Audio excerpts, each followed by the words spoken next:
Ini je penyelesaian ni. Percayalah. Kalau kau buat, kalau kau betul-betul buat, kau tengok semua tu, kau boleh rasa lega. Betul dan puan-puan, kalau kita dengar antara simptom utama mangsa yang mengalami self-harm ini adalah disebabkan mendengar halusinasi mereka dan suara bisikan.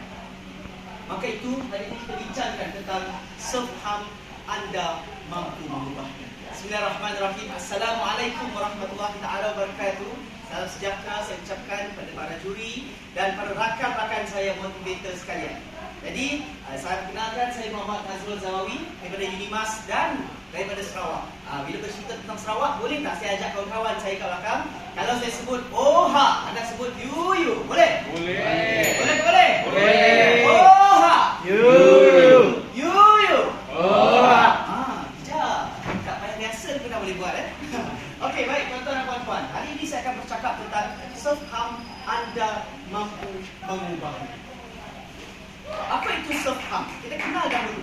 Yang pertama sekali, ini perlakuan yang menyebabkan kecederaan kepada diri sebagai penyelesaian kepada masalah yang dihadapi. Antaranya masalah berkaitan dengan tekanan emosi, masalah mental ataupun kekecewaan dalam percintaan kebanyakannya. Dan mereka merasakan bila melakukan self-harm tersebut akan rasa lega dan puas hati. Jadi kita dah kenal apa itu self-harm dan kita dengar sikit tentang perkongsian fakta daripada Samantha Clark.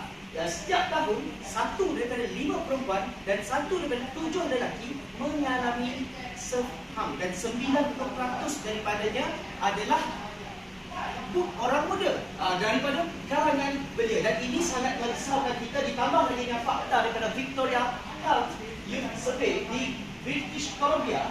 96 daripada 568 pelajar responden pernah melakukan self-harm seperti menutup tangan dengan peralatan tajam dan memukul diri sendiri. Jadi ini sangat merisaukan kepada kita semua tuan-tuan dan puan-puan. Tapi apa yang paling penting adalah hari ini saya nak ajak tuan-tuan dan puan-puan untuk berkongsi. Jika anda merasa diri hendak melakukan self-harm, macam mana kita buat?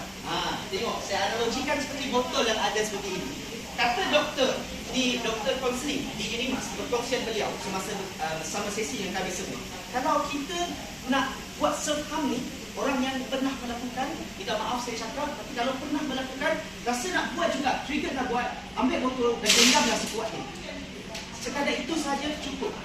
Kata doktor tersebut, kadang-kadang kalau dia dah seorang-seorang, kita tak boleh nak kawal, kita tak boleh nak kata tidak. Tapi kalau boleh, kalau jumpa botol, sekurang-kurangnya lah, ronyokkan botol tu supaya tanda rasa puas hati pada diri kita.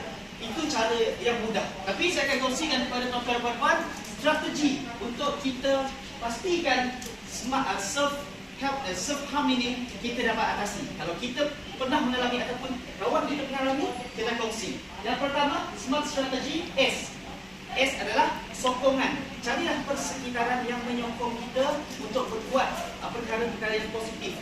Sebab antara kajian mengatakan kepada orang yang mengalami self-harm ini, yang mencederakan diri sendiri, kerana sebabnya dia selalu menyendiri. Jadi kalau kita sebagai kawan melihat dia menyendiri, maka kita temanlah dan kita tanya adakah masalah atau tidak yang boleh berkongsi, yang boleh kita bantu.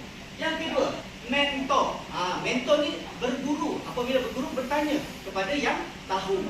Sekiranya ada mengalami masalah self-harm, boleh terus ke pusat konseling universiti masing-masing. Bila cerita pasal mentor ni, teringat saya cerita tentang Doraemon. Semua tengok Doraemon. Jadi cerita Doraemon, ada satu babak Sunio ni membuli si Nobita. Apa Sunio cakap? Awak ni lemah lah. Awak ni tak bagus buat macam ni. Lepas tu apa Sunio cakap? Nobita pun menangis. Dia cari, Doraemon, tolonglah saya. Apa katanya? Lepas tu Doraemon cakap apa? Awak jangan risau, saya boleh bantu semua tu. Nampak tak? Itu sangat mudah sebenarnya tuan-tuan dan puan-puan. Kalau kita pergi ke pusat kaunseling, kita cakap apa masalah kita, pusat kaunseling pun akan bantu. Tak ada lah pusat kaunseling nak cakap, hari ni cuti, tak boleh. Tak ada. Tapi yang paling utama, kita bantu. Itu adalah mentor. Aplikasi. Ilmu yang kita peroleh pada hari ini, kita aplikasikan. Sebab kalau kita just dapat, tapi kita tak buat, maka hanya dapat ilmu saja. Kita aplikasikan contoh cara tadi, teknik yang saya cakap, teknik ronyok botol tadi, boleh diaplikasikan. Dan R adalah realistik. kita tahu realistik macam mana, realitinya macam mana. Jika diri kita merasakan kita ini ada simptom-simptom untuk self-harmers, apa yang perlu kita buat adalah kita jumpalah pada pakar ataupun berkongsi kepada kawan-kawan kita sendiri. Kerana mereka lah yang perlukan bantuan kita, dan kita lah sebagai seorang motivator ni membantu rakan-rakan kita ni supaya apa? Supaya kita boleh membantu mereka mengurangkan ataupun tidak langsung melakukan self-harm ni, dan sekaligus dapat mengurangkan usaha ataupun mengurangkan risiko yang menyebabkan mereka nak melakukan yang lebih teruk, seperti bunuh diri kita katakan. Jadi yang paling terakhir adalah tawakal. Segala usaha yang kita lakukan, nak tak nak, kita kena bertawakal. Kita dah lakukan yang terbaik, kita dah lakukan apa saja yang kita nak untuk bantu kepada rakan kita. Jadi kepada semua motivator, kepada tuan-tuan dan puan-puan mendengarkan perkongsian ini, smart strategi, saya recap balik, S, sokongan. Carilah persekitaran yang membantu, yang mendorong kita untuk persekitaran yang positif. Jika ada persekitaran negatif yang memaki kita, yang sentiasa berkelakuan toksik, tinggalkan persekitaran itu. Carilah persekitaran yang positif. Dan M, mentor, carilah pihak yang tahu untuk membantu menyelesaikan masalah kita. Dan A, aplikasikan ilmu yang kita peroleh daripada pihak tersebut. R, realistik dengan apa yang terjadi pada diri kita. Terimalah seadanya. Tolak ke tepi tanggapan orang berkaitan tentang self-harmers. Tapi yang penting keselamatan diri kita. Dan T, tawakallah kepada Allah. Segala usaha kita ini tidak dapat melanggar, tidak dapat melawan hebatnya perancangan Allah Subhanahu Wa Taala. Sekian daripada saya, Muhammad Nazrul Zawawi, Universiti Negeri Sarawak. Assalamualaikum. Terima kasih.